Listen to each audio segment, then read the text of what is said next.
Haleluya, salam saudaraku.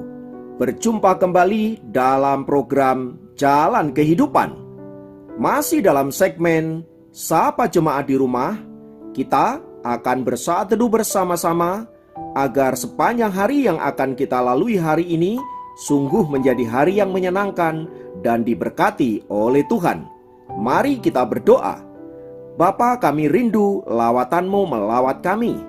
Dan biarlah firman yang sebentar kami renungkan boleh menjadi rema yang akan menuntun sepanjang hari ini untuk kami mentaati kehendak-Mu. Berfirmanlah, kami siap diberkati. Dalam nama Yesus. Haleluya. Amin. Firman Tuhan kali ini terambil dari Kisah Para Rasul 20 ayat 19. Kisah Para Rasul pasal 20 ayat 19 berkata, "Dengan segala rendah hati aku melayani Tuhan. Dalam pelayanan itu aku banyak mencucurkan air mata dan banyak mengalami pencobaan dari pihak orang Yahudi yang mau membunuh aku." Saudaraku, dalam memenuhi panggilan Tuhan Yesus, Rasul Paulus yang tadinya adalah seorang yang kejam, seorang pembunuh, bahkan hendak membinasakan kekristenan, kini menyerahkan seluruh hidupnya kepada Tuhan. Dan dalam menjalankan tugas pelayanan itu, ia banyak sekali mengalami apa yang namanya pengorbanan.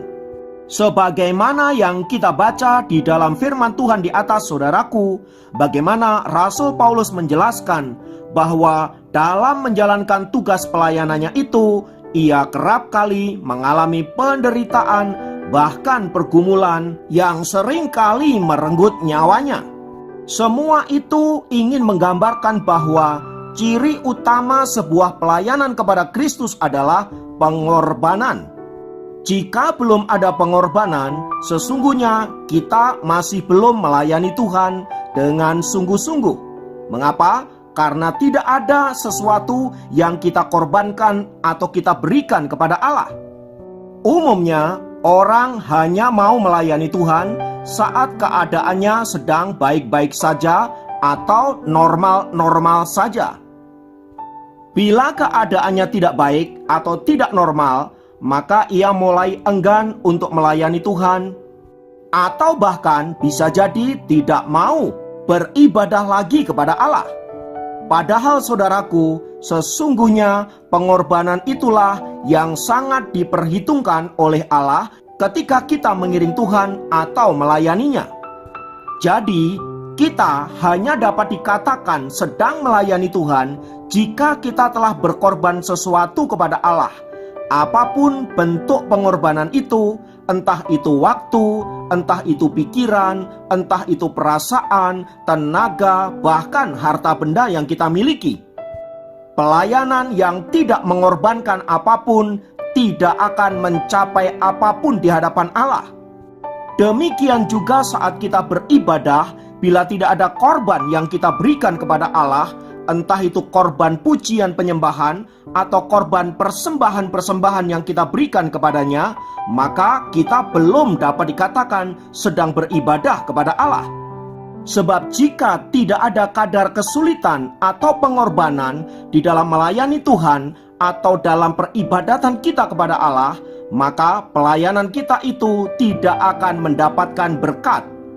Pertanyaannya, mengapa pengorbanan adalah sesuatu yang sangat penting di dalam pelayanan kita? Harus diingat saudaraku bahwa Tuhan Yesus beserta dengan murid-muridnya dalam melayani Allah yang Maha Tinggi seringkali menunjukkan sebuah pengorbanan. Dan pengorbanan terbesar yang diberikan Tuhan Yesus adalah ketika ia mati di atas kayu salib untuk menebus dosa-dosa manusia.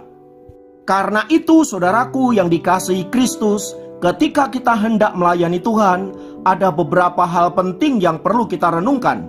Yang pertama, setiap pelayan Tuhan harus menyerahkan seluruh hidupnya kepada Allah dan bukan untuk mencari kepentingan dirinya sendiri. Filipi 1 ayat 21. apalagi hanya untuk mencari puji-pujian dari manusia untuk dirinya sendiri dan kehormatan dan minta dihargai.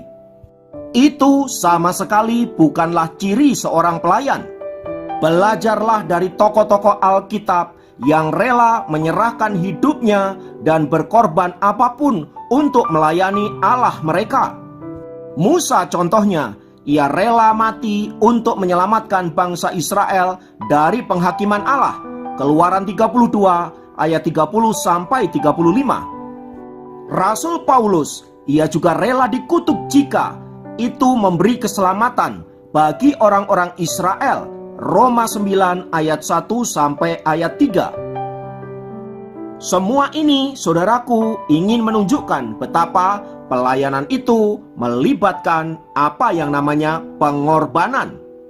Yang kedua adalah bagaimana kita merespon setiap kesulitan dalam pelayanan, menunjukkan apakah kita sedang melayani diri kita sendiri atau kita melayani Allah.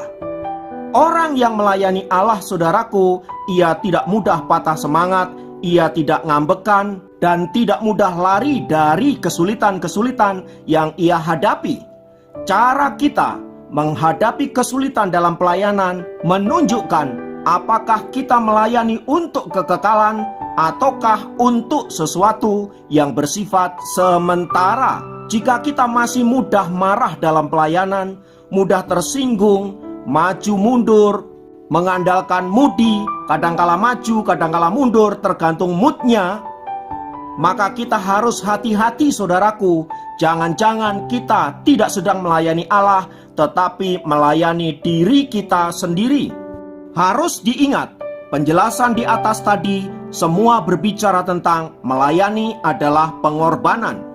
Maka bila kita diminta berkorban, terutama ketika kita menghadapi kesulitan-kesulitan, maka seharusnya kita bersyukur karena kita dianggap layak untuk menderita bersama-sama dengan Kristus.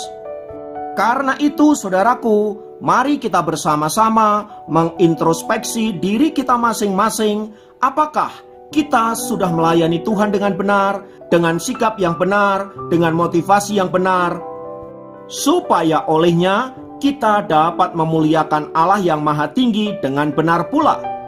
Karena itu, saudaraku, marilah kita belajar setia dalam melayani Tuhan, baik maupun tidak baik waktunya, baik maupun tidak baik keadaannya, baik dalam keadaan krisis, dalam keadaan diberkati, dalam keadaan suka, dalam keadaan duka, dalam keadaan dihormati dan dimuliakan, dalam keadaan dihina dan dilecehkan.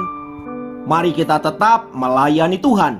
Ingatlah bahwa apapun yang telah kita korbankan kepada Allah, apapun itu bentuknya, semua tidak sia-sia dan pasti diperhitungkan oleh Allah. Kiranya Tuhan memberkati. Mari kita berdoa. Tuhan, kami bersyukur jika Engkau panggil kami untuk melayani Engkau, dan itu adalah sebuah kehormatan. Dan bila dalam pelayanan itu kami menghadapi tantangan, kami menghadapi hambatan, kami menghadapi berbagai-bagai kesulitan, bantu kami untuk tidak undur, bantu kami untuk tidak lari, melainkan menghadapinya dan bahkan menyelesaikannya dengan pertolongan Tuhan.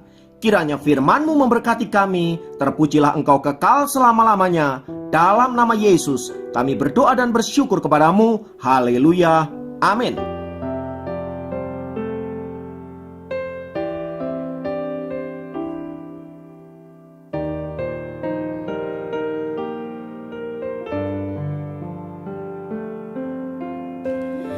Musim akan selalu berganti, kasih Tuhan tetap abadi,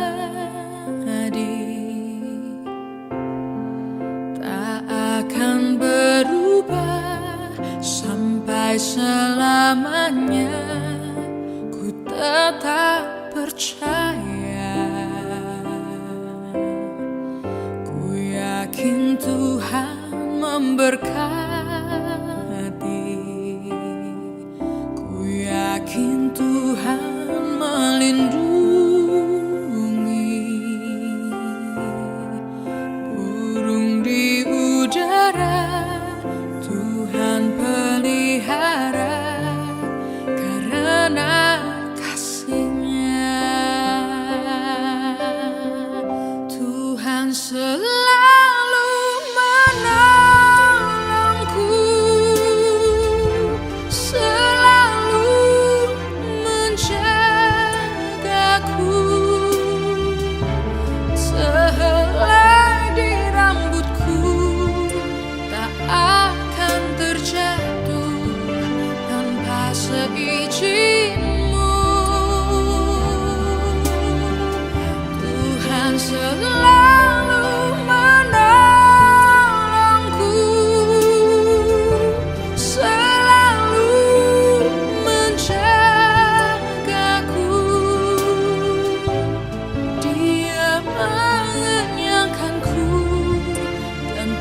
hidup.